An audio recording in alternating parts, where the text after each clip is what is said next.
Good morning, everyone. We are going to go ahead and get started. I just wanted to first start off by saying a big thank you to everyone who's joined. It's great to have a good turnout, and we really appreciate you being here. For those of you who don't know me, I am Ryan. I'm Swift Digital's government communication strategist, and I work with our government clients to help them plan their marketing strategies and also to implement and put them into practice within the Swift Digital platform. Also joining me today are my colleagues Kimberly and T. Some of you may know them already if you're an existing client, but they have really been a big help to set up and run this webinar. So I wanted to thank them as well. This is the second time that we've run this webinar, and we've found that government agencies really like to see how other government agencies are running their marketing campaigns and how they the different tactics that they take to communicate and engage with their stakeholders and contacts. So we've put together a collection of case studies that we're going to run through. They cover several different topics, but in the end, the goal that we hope you will find is that you'll take a few nuggets of information from each of these case studies, maybe things that you'll just that will help you to realize along the way, but also things you can take and implement in your own organization. So I'll run through the list of case studies that we will go through. So the first is how to run effective sunset campaigns with the ATO. Then we'll talk about the benefits of progressive profiling with WorkSafe Victoria.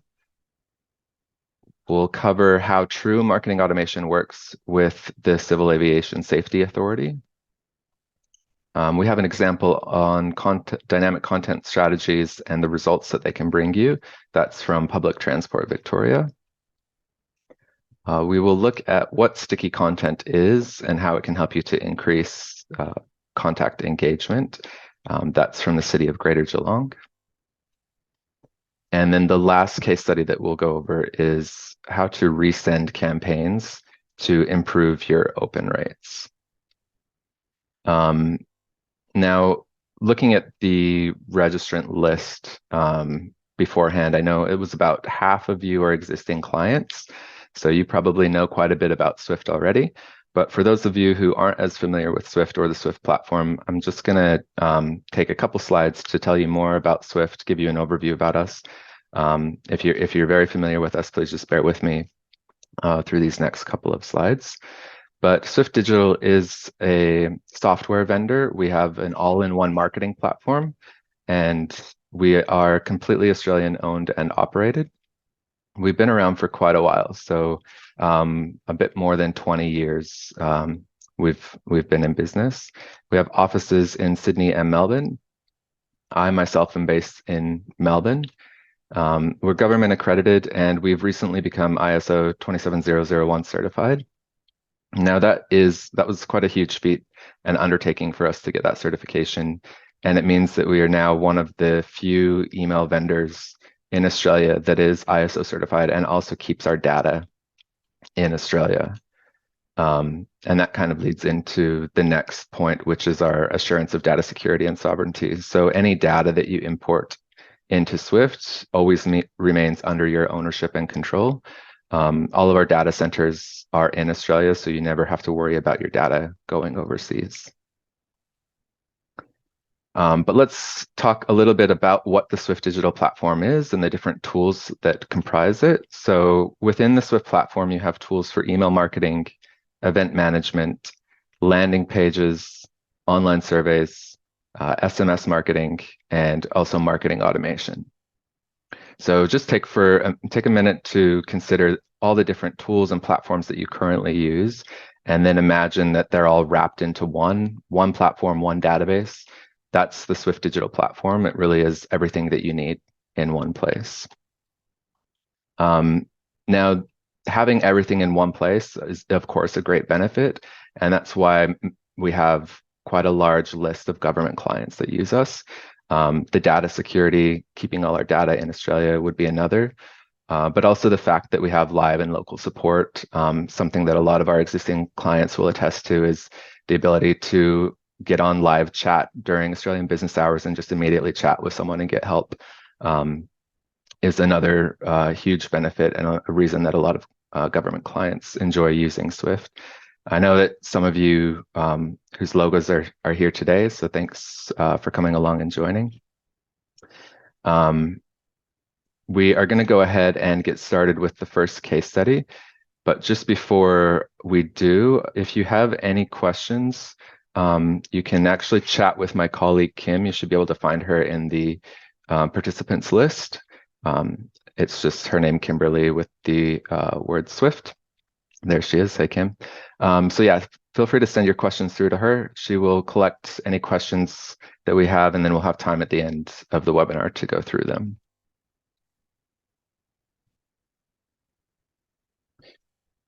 All right, so our first case study is how to run effective sunset campaigns with the ATO.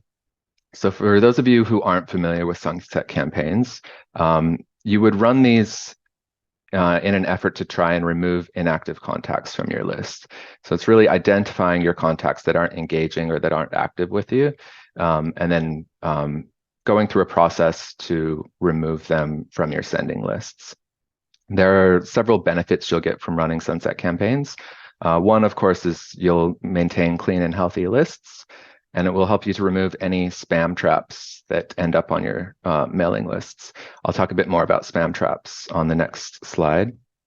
Sunset campaigns are also a great way to immediately boost your engagement. So if you find you're having, lagging open and click rates, then running sunset campaigns will immediately help you to boost your performance.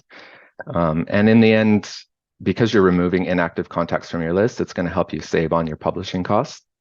I'll give you an example of how that's done as well.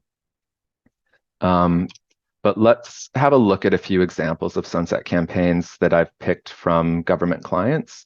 You can see these all have different brands, kind of a different approach. But the end goal is the same, and that's to get inactive contacts to confirm that they'd like to remain subscribed. So you can see here, we have examples from Parks Victoria, ATO, and WorkSafe Victoria. They all have a primary call to action, and that's to get people to click to confirm their subscription. You probably in your own inbox have noticed you're starting to receive more and more of these types of emails. It's really these organizations identifying their inactive contacts, sending an email asking if the contact wants to remain opted in. If the contact doesn't confirm that they want to remain opted in, then they'll be removed from their publishing lists. So besides the call to action where someone would opt back in, you also want to tell contacts what's going to happen if they don't opt back in. So you can see in the Parks Vic example and also the ATO example, it actually tells the contacts what will happen if they don't confirm their subscription. So in this case, after 2 weeks, they'll be removed. The WorkSafe example also have that. It's just a bit off screen down below. An interesting approach ATO took here is they have inactive contacts across several different lists. So they wanted to give a recipient who might belong to multiple lists the opportunity to choose which lists they want to reactivate on. So that was quite a clever tactic that they took to allow people to choose which lists they wanted to remain opted into, and then the others that they didn't click to opt into, they'd be removed from those lists. But this hopefully gives you an idea of what sunset campaigns look like. These will be in the slides that we share at the end of the webinar, so you can have a browse back and look at these as well. All right, let's talk about how you actually go about setting up a sunset campaign, what you need to do to prepare to run one. So the first thing you need to do is define and identify your inactive subscribers. So you need to choose a date range that you're going to compare inactivity against. Usually this is across 6 months or 12 months. The shorter the time frame, so 6 months in this case, the more inactive contacts you're going to pick up just because they've had less chance over time to engage with you. I'd say the most common time period or time range that clients use is 12 months. We'll just pick up any inactive contacts that haven't opened or clicked on any links in the previous 12-month period. So define what period of time you're looking for your inactive contacts against, and then find who those inactive contacts are. You then want to decide how many opportunities you're going to give these inactive contacts to opt back in to remain subscribed to your communications. Usually it's 2 or 3 chances. So in fact, I probably would just recommend doing 2 because these are inactive contacts. It's not likely that they're going to open your emails, even these sunset campaign emails. So I think giving people 2 chances usually is enough. So then you'll go ahead and you'll send your first reactivation email or your first sunset campaign. You send that to the list of inactive contacts that you've identified and give them the opportunity to opt back in to click those links to confirm their subscription. Now, for those contacts who do opt back in and confirm their subscription, you need to be sure that you're removing them from any subsequent sends. So the second or the third campaign that you send out, they've already confirmed that they want to remain subscribed, so there's no need to keep sending them emails. In Swift, there's an automated way for that to be handled. You don't have to do much. You just set it in advance, and then it will automatically remove reactivated contacts from receiving future emails. But depending on your email vendor, they may or may not have such functionalities, so you might need to manually remove contacts before the future emails go out. And of course, you'll send those additional reactivation emails out.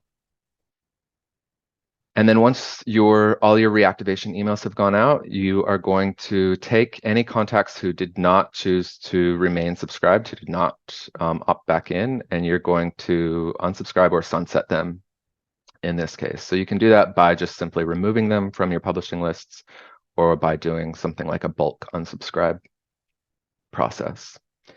So that's the process that you go through to identify your inactive contacts, send your sunset campaigns, and then finally remove those contacts from your sending lists.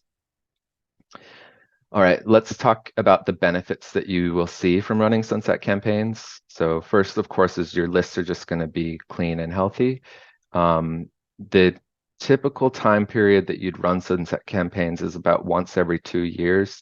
That's the most common time that government agencies will run, especially if you only are sending, 1 or a few newsletters a month.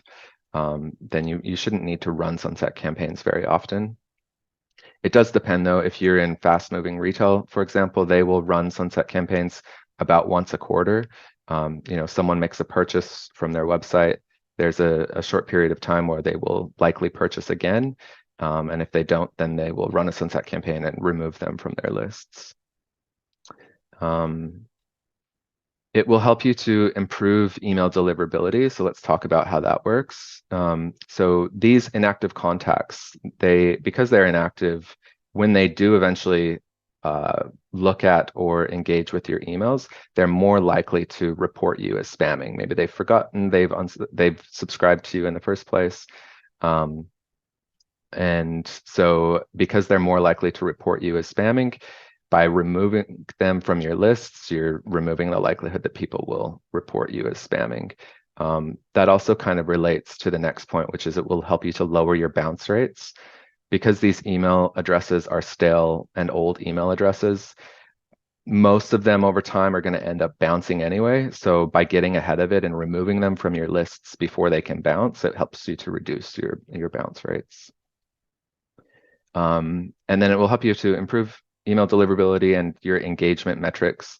So for example, Gmail, Yahoo, Microsoft, all these email providers, they love to see your recipients engaging with your emails, clicking on links.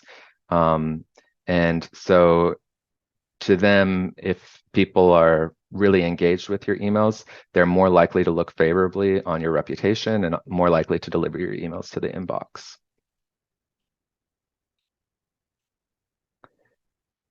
And then the third benefit of maintaining clean lists is it will help you to remove something called recycled spam traps from your lists. So yeah, for those of you who've had spam traps on your list, it can be really bad news. Your email vendor can end up turning off your publishing rights or requiring you to cleanse your lists before you're able to publish more. And you can have spam traps end up on your lists due to no fault of your own. So, for example, Yahoo might take an email address of someone who hasn't logged in 2 or 3 years. And in Yahoo's eyes, that's an inactive email address. They haven't logged in such a long period of time, so no one should be publishing to that email address. In their eyes, anyone that's still sending to that inactive email address is spamming. So they will wait and see which email providers are sending to that email address. That will then impact the reputation that they have on you, and it can affect deliverability to other Yahoo email addresses. So that's how spam traps work. There's quite a bit of information that you can delve into with spam traps. We have a really great resource on our website in our blog section on spam traps. So if you'd like to learn more about them, that would be a great first place to start. If you just go to our blog section on our website and type in spam traps, that article will come up, and it does quite a good job of explaining what they are and how they work. All right, let's talk about the next benefit you'll see from running a Sunset campaign. This is probably one of the better benefits, and that's that it will immediately boost your engagement statistics. So let's say that before you run your Sunset campaign, you have a list of 10,000 subscribers that you're publishing to. And of those 10,000 subscribers, you have 3,000 that are opening and engaging in your email. So that, of course, results in a 30% open rate. Now, let's say that we've gone ahead and we've identified our inactive contacts. We've run our Sunset campaign, and we have found 2,000 contacts that are inactive. So we've removed them from our future sends. So that means we're now sending to 8,000 subscribers instead of 10,000. But the number of active subscribers hasn't actually changed. We still have 3,000 active subscribers. But we're now comparing that against the 8,000 subscribers instead of 10,000. So that results in a 37.5% open rate. So this is a really quick way to drastically increase your open rates just by removing those inactive subscribers. One thing I just want to point out, I'm going to mention open rates a few times throughout the webinar. And I know that with recent changes, especially with Apple no longer allowing open rates to be tracked, you can't really rely on open rates as much anymore, but it really depends on your audience. So if you're sending to an internal audience, for example, and everyone's using desktop clients Outlook, then you're not as affected by the Apple mail changes. If you're sending to external contacts, and a lot of people are using Apple devices, then yes, open rates are less reliable. And in that case, you'd probably want to rely more on your click data than your open rates. But just keep that in mind as we go through the webinar and we're talking about open rates. Click data might be a more reliable indicator for you.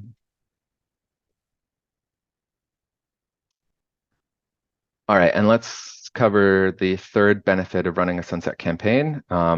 So I'll let you know what you can expect when you run it and also what you're looking at in way of cost savings. So first of all, if you've never run a Sunset campaign before, and you're picking up inactive contacts over a 12-month period, in my experience, you can expect anywhere from 10 to 30% of your list, your overall list, to be inactive subscribers. So those 10 to 30%, that's who you're going to send your Sunset campaign emails to. When you send those emails, you're going to get a very small portion of them actually reactivating. So only between 1 and 4%. And in my experience, it's usually more around the 1% mark. So you wouldn't expect many of these contacts to reactivate at all. And that results in anywhere from 6 to 29% of your original list being sunsetted contacts. I know that can be a really scary number to a lot of people, is, you're removing 6 to 29% of your original list. But you also have to weigh up, these are contacts that you've been communicating with for over a year, and they've never opened or clicked on links in any email. So, at what point do you start to justify removing them from your list, so you no longer are paying to publish to people that are not engaging with you. So of course that results in, a 6 to 29% savings on your publishing costs per year when you run a sunset campaign. Now, that's not great news for your email vendor, but they'll at least appreciate that you're maintaining clean lists, you're helping to keep your sending reputation positive, and that has a positive impact for everyone across the board. But that takes us to the end of the Sunset Campaigns case study. Hope that gives you a good idea of what Sunset Campaigns are and how they work and the benefits that you can see from them. If you've never run a Sunset campaign before, maybe consider if it's something that you want to try doing. You could plan to run one towards the end of the year if you have at least 12 months data of publishing and inactive contacts. All right, we'll move on to our next case study, and that is the benefits of progressive profiling with WorkSafe Victoria. So with progressive profiling, it's a technique of capturing data on subscribers over time rather than trying to capture as much information as possible all up front. By spacing out your data collection points over time, it can have benefits such as increasing conversions on the initial sign-up, reducing drop-off so people are less intimidated by a big long form. They're more likely to stay on the page and convert. And it allows you to adjust the data that you're capturing over time as well. It's not something that you have to set once up front. You can make tweaks to it over time if you want to change the data that you capture. I'm going to show you a subscription preference center that we built for WorkSafe Victoria and just explain how progressive profiling works. So in this case, you might be a new subscriber and you come to this subscription form to sign up to receive WorkSafe communications. You'll fill out your details. So you can see here, it's pretty basic information: first name, last name, email, and postcode. That's all they're requiring. And then you move on to choose your subscription preferences, what type of communications and emails you want to receive from WorkSafe. Once you've subscribed, the next step in this is an automated welcome email that is sent to you immediately. So this welcome email gets sent to the new subscriber, and it asks the subscriber to provide more information on their industry, role type, and workplace. So as a new subscriber, I'd click the Update Details button, and then that would take me back to a very similar form to the original subscription form, but with a few differences. So you can see here, this Update Details form is now collecting additional fields. So we're getting mobile numbers, age, gender data, and then there's a whole new section on workplace information that people are subscribing. So they've removed these additional fields from the upfront subscription process in the hope that it would result in more people actually subscribing and converting, but then they still want to try and capture this additional data down the road. So that is how progressive profiling works. Let's look at the results that WorkSafe saw by making this change on their subscription preference center. So first of all, on the original sign-up form, by reducing the amount of fields and making it a more streamlined, simplified process to subscribe, it reduced their original drop-off by 16%. So that's actually a huge jump in people who are actually staying on the page and converting. Their welcome email engagement is 62%. So that automated welcome email that gets sent as soon as you subscribe, that's getting 62% engagement and click rates. It's not unexpected that your welcome email will have really high engagement rates. They, across the board, I mean, it's the first email that a subscriber is receiving from you. So it is much more likely that they will engage with that email than other future emails that you send. Just because of that high level of engagement on the welcome email, it's a great opportunity to try and get more information from your subscribers. And then over time, they ended up with about 70% of their contacts who updated their profile. And this wasn't just from the welcome email, this was across several touch points. So yes, it included the welcome email, but also they have a series of nurture campaigns that go out to people, asking what time of day they want to receive emails, frequencies. Also in every newsletter that they send out, there's a little section that people can click to go to that same form and update their details. So across all those touch points, they got about 70% of contacts updating their profiles. Excuse me. So yeah, in the end, that ended up being a great trade-off for them. They got many more subscribers up front, and they were still able to get 70% of their contacts updating their profile.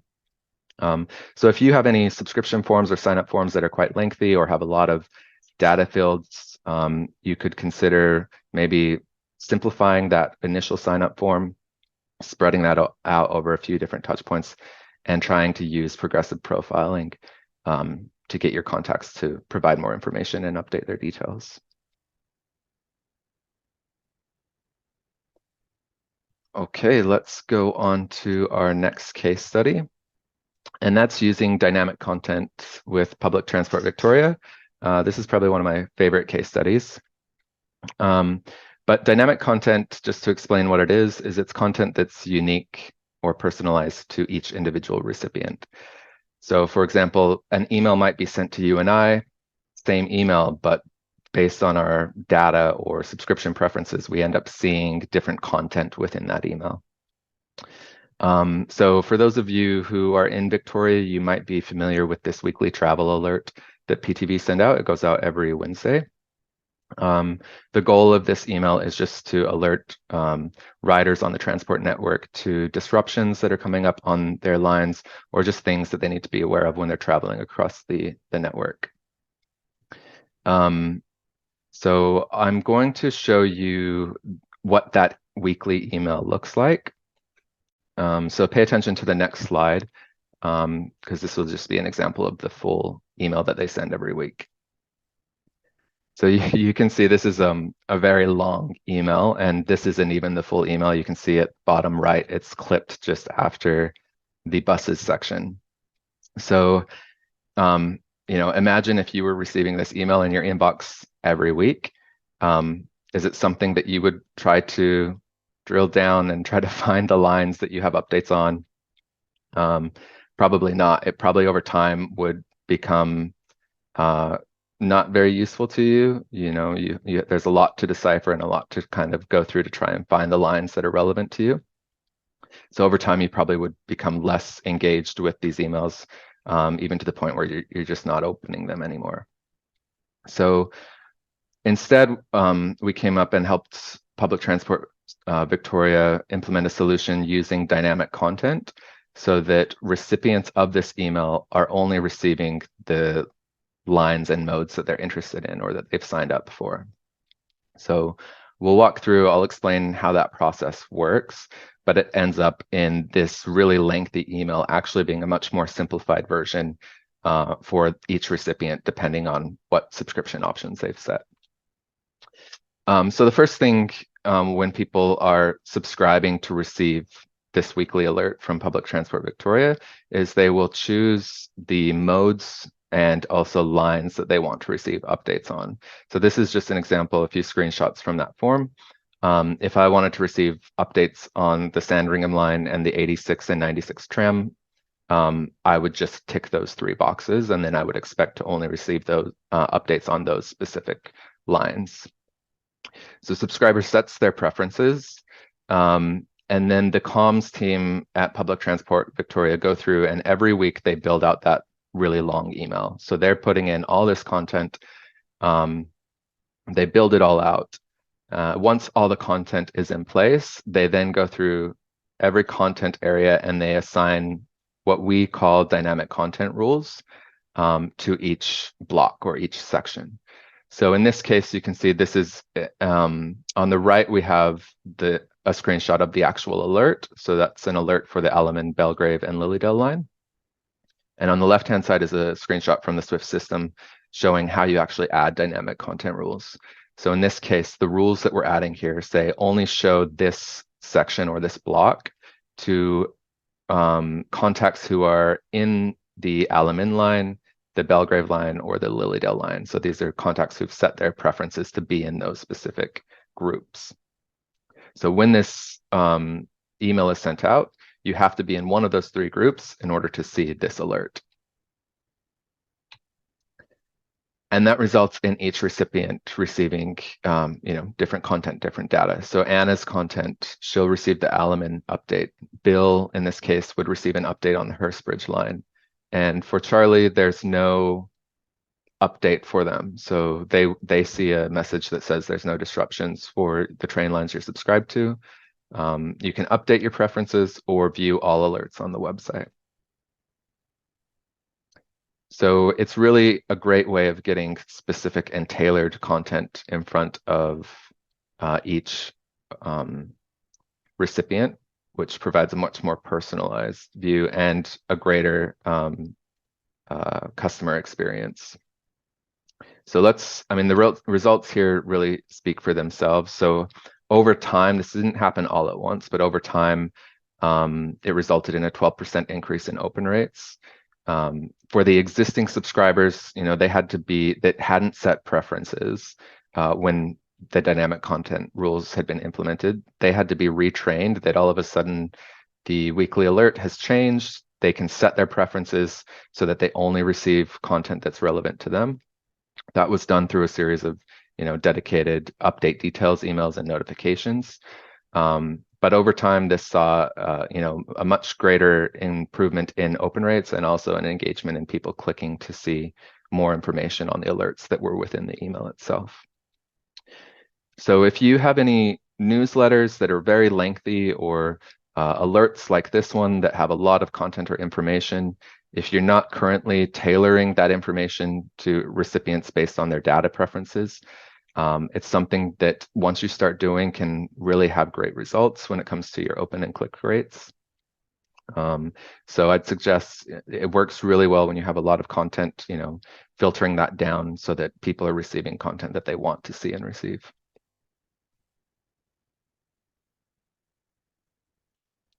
All right, I think the next case study is, yes, so this one's from the Civil Aviation Safety Authority. We're going to talk about how true marketing automation works. Now I know, a lot can pass as marketing automation these days. It's kind of become a buzzword. But in this sense of marketing automation, I mean that it's truly automated. So there are emails going out without CASA or, a person at CASA having to really do anything within the system. The emails just get picked up and built automatically and then sent out to recipients. So it ends up saving a lot of hours that people would spend putting together and publishing emails. It's better for your subscribers because it will get them relevant content again, but also they can set the frequency that they want to receive these automated alerts. So that provides a better experience for subscribers. But I'm just going to walk you through how we've set up this marketing automation process for CASA.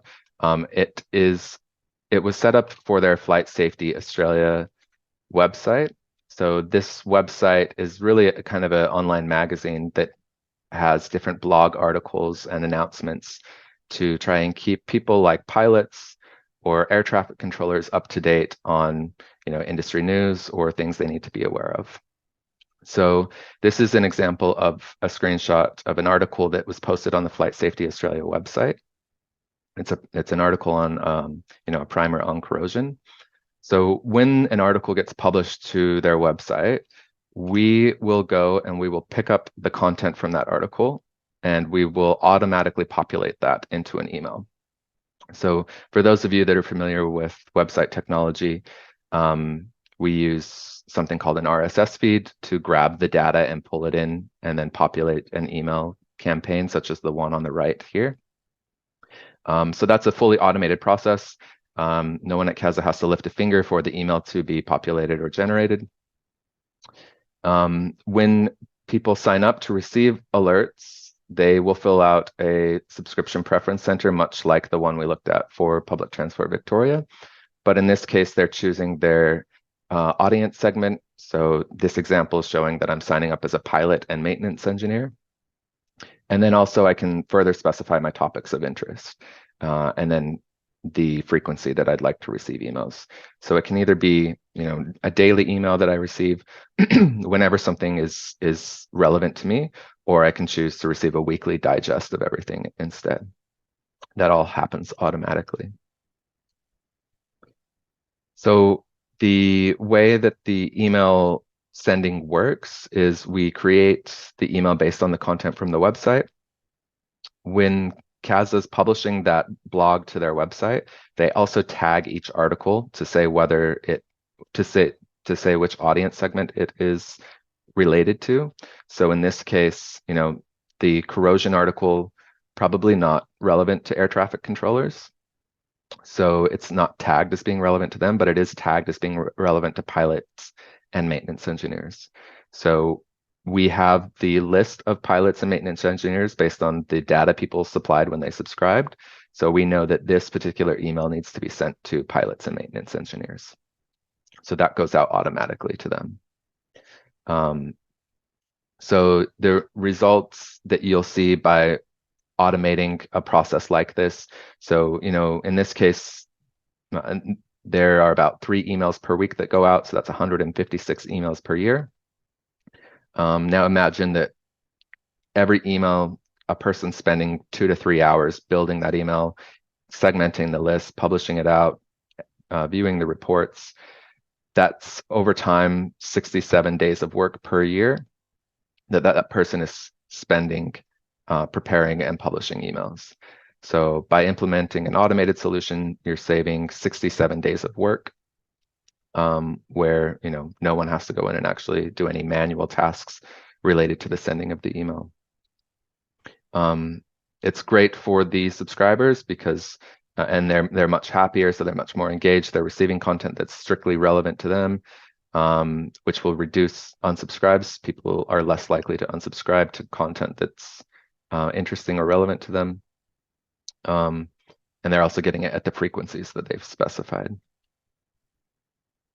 So if you have any alerts or emails that you send out regularly, consider whether that's something that could potentially be automated.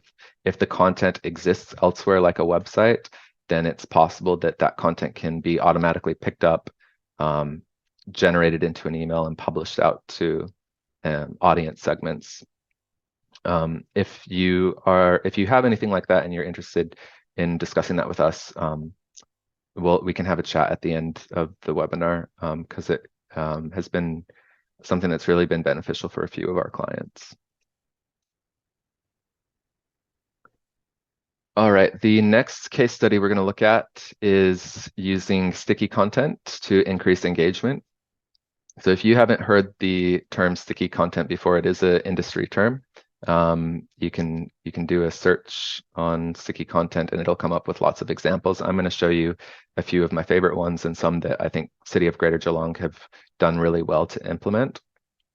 But what we mean by sticky content is content that increases engagement. It's content that draws in your audience.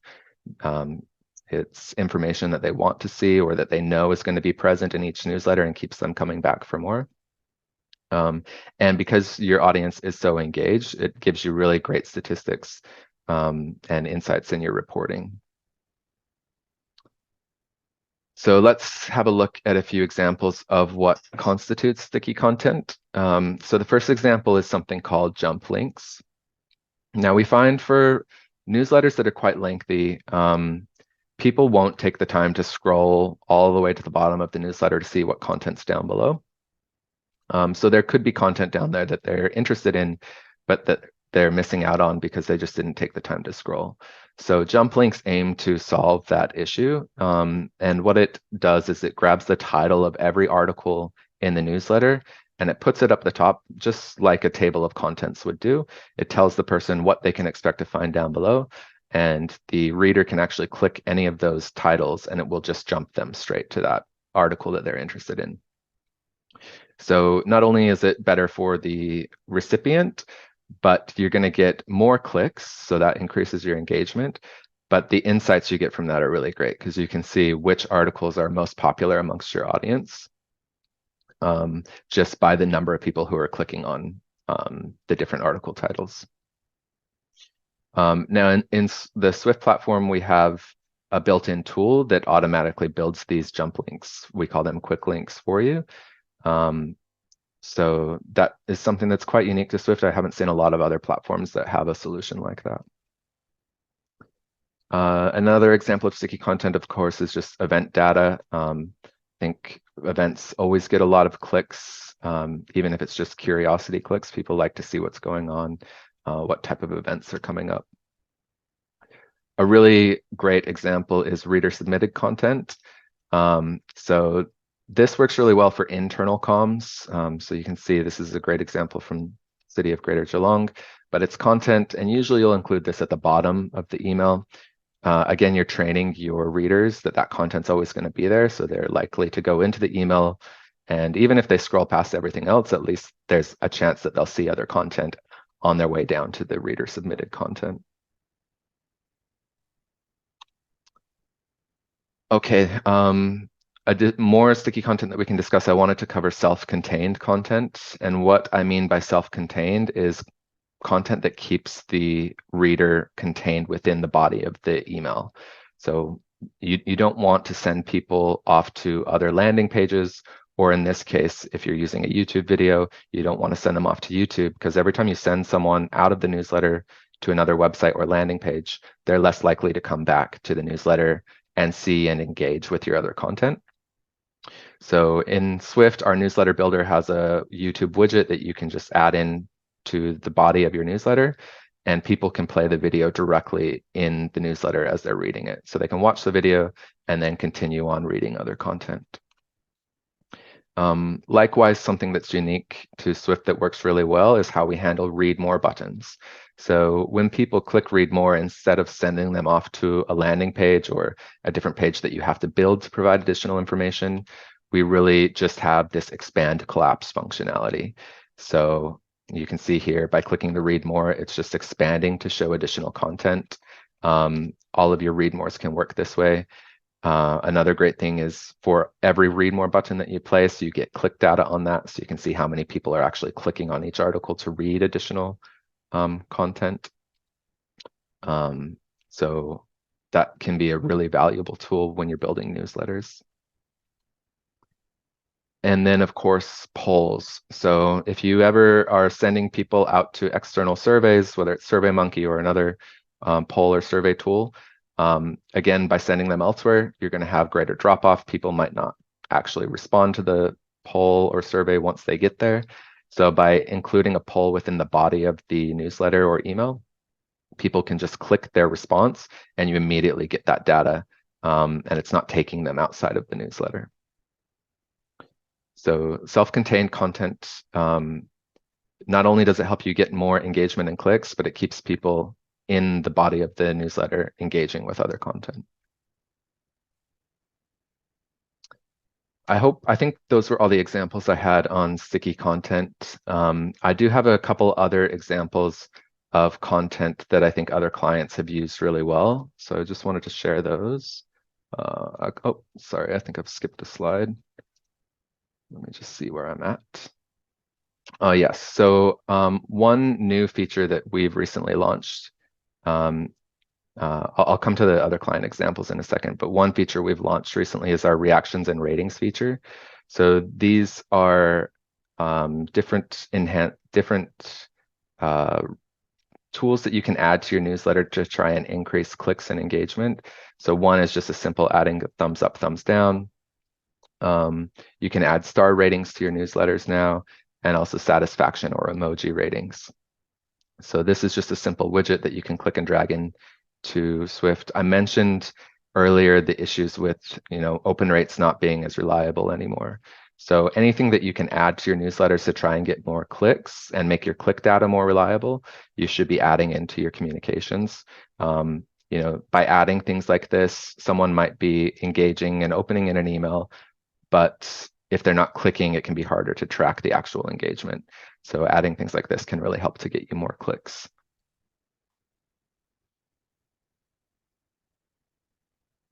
Okay, so let's look at the examples from other clients. So this is just another example from WorkSafe Victoria of a way that they used our read more buttons to create engaging content. So they had this promotional email that they sent out that was related to gendered violence. They wanted people to share more information about that and explain what it is. So they used our read more buttons to create this true false type questioning. So you can see here for recipients who received this, you can vote one way or another, true or false. For those that click true, it's actually a read more button that then expands to show additional content. So in this case, it's letting the reader know that they're incorrect and providing additional information as to why. And for those that click false, that's another read more button that expands to show that they were correct. I just thought this was a really clever way to use read more buttons to hide additional questions and to pose a question to readers to try and get them to click and engage with the email. This email got really great engagement rates, not only having the buttons here, but also you can see the YouTube video down below. And then the other example is from Commonwealth Super, and they're actually going to be the last case study that we look at. But I just wanted to show how Commonwealth Super used personalized content really well here. So you can see this is the same email that's sent out, but based on gender data that they have, they actually show a different banner image to the recipients. So if your gender data said that you were female, you would see the email on the left. Again, this is using dynamic content rules. So you'd add a rule to an image that says show this if gender equals female. And on the right, that's the example that's shown if your gender is male. You can do personalized content on almost anything. So name is a great one. You can see here it says Dear Hannah or Dear Ryan. That's a form of personalization. Gender, location, state is another popular one. Age or interests. You can also combine these. I've had an insurance company that has multiple banner images for people based on their gender and age. So definitely possible to combine, you might imagine as you're building the email, you have six different banner images, but depending on the audience segment, they'll see the one that's relevant to them. By the way, all of these examples that we're looking at on screen are not considered as sensitive information by the Australian privacy principles. So if you have this data, you're okay to use that to personalize or tailor your email communications. Okay, and let's look at the last case study, and that is resending campaigns to improve your open rates. And this is an example from Commonwealth Super as well. So, I mean, what we mean by resending, it's really simple. It's really just resending an email that you've sent to people who didn't open the first email. It'll help you to increase your overall open rates.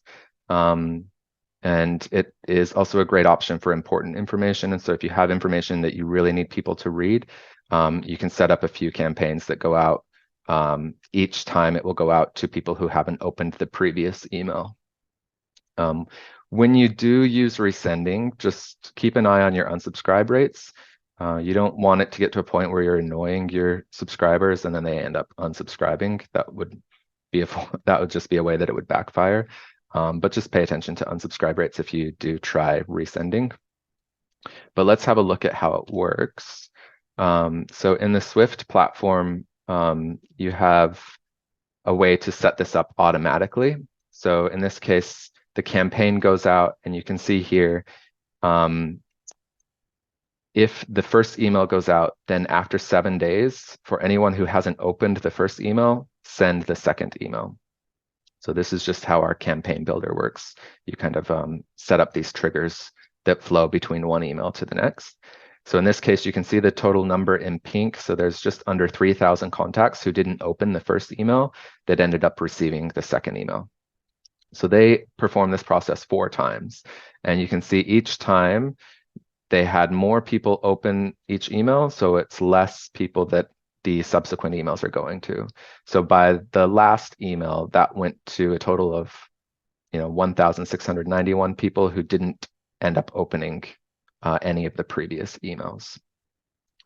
So let's look at the results that came through from that. So on the first attempt, the open rate was 47%, which is a great open rate by itself, but they of course wanted to improve on that. So the second email that went out, the overall open rate rose to 64%. The third attempt, it went up to 71%.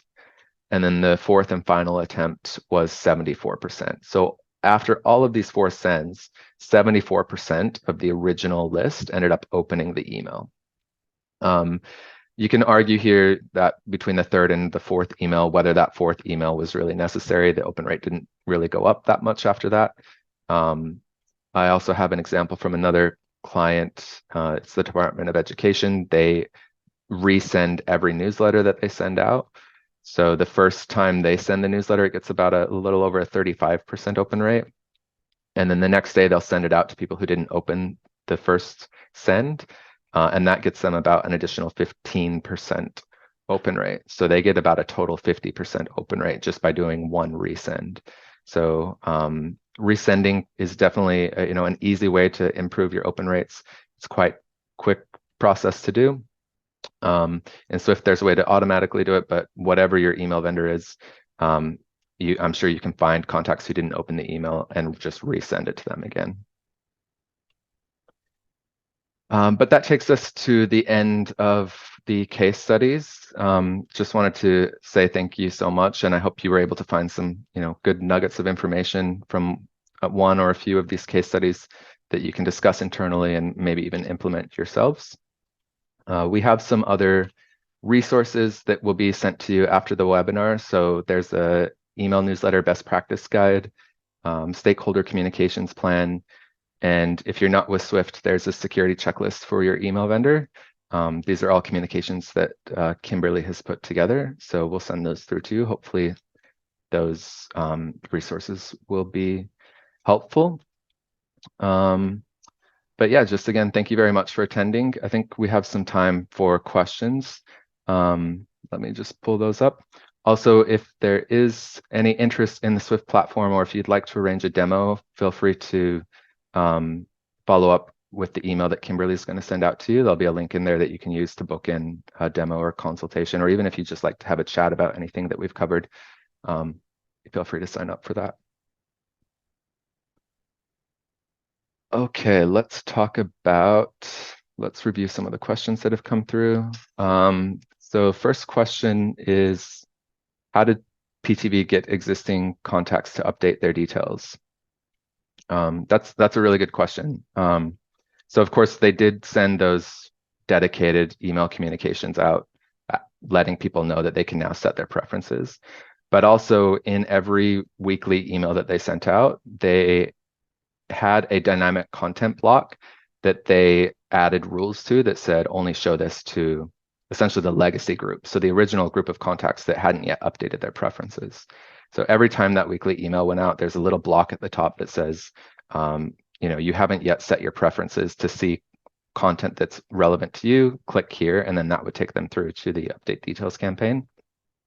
So that's a nice use of using dynamic content rules to show a certain block, maybe to an older audience segment, trying to get them to update their details. Doing that in conjunction with sending up dedicated update details campaigns are probably going to be your two best bets. All right.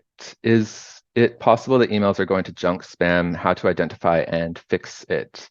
Yeah, if you think you're having an issue with emails not arriving in the inbox or going to the junk spam folder, I mean, you can test it yourself. You can just send a test email, but also you can send the example through to our support team, and they can run a test for you that will show the inbox placement across Gmail, Yahoo, and several different email clients.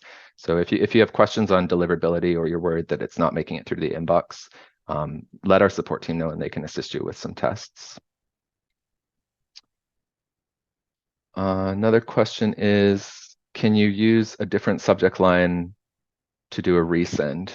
So I think this is when you're setting up your automated resend, the resending campaign, can you change the subject line?